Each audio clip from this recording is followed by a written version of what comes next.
На денешната пресконференција на Ракометната федерација на Македонија и официјално ракометната легенда Филип Миркуловски беше представен за нов спортски координатор на машките селекции. Популарниот џути веќе ја превзема новата функција, а на пресконференцијата нагласи дека е среќен што повторно се враќа да работи во македонскиот ракомет после долги години. Истакна дека ќе биде фокусиран на работата и развојот на младите ракометари. Убаво се видат така познати лица после долги години. Најпрво благодарност до председателот и генерален секретар на федерацијата што ми окажа оваа доверба на ваква витална функција во македонскиот ракомет. Како и секогаш, јас сум тука да дадам се од себе од моето знаење што го стекнав долги години во Германија, интернационално искуство. Така да моја примарна цел тука ќе биде разбор на младинските категории, бидејќи знаеме селекцијата веќе има добри поставени темели и принципи на работа. Тука сум и да ги искоординирам сите селектори што се на сите категории.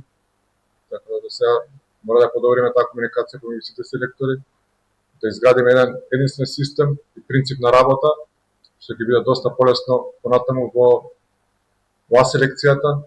Председател на Ракометната федерација на Македонија, Александар Стефанов, истакна дека федерацијата и министерството имаат одлична соработка, а при тоа истакна дека Македонија најбројно оваа година со представници во Ракомет на Европа.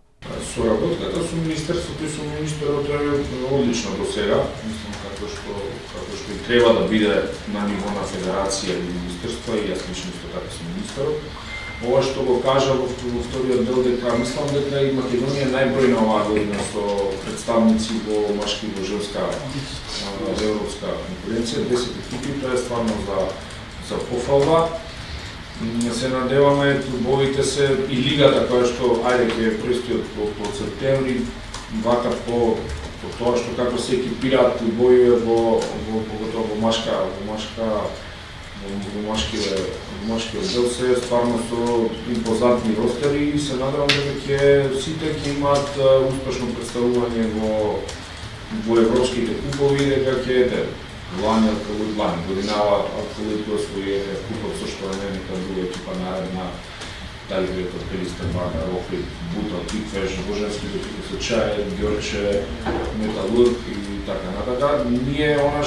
Новата сезона во машката Суперлига ќе започне во првата недела од месец септември, а годинава конкуренцијата за титулата ќе биде навистина неизвестна, а ќе има голема борба и за место во плейофот, како и во борбата за опстанок во ракометната елита.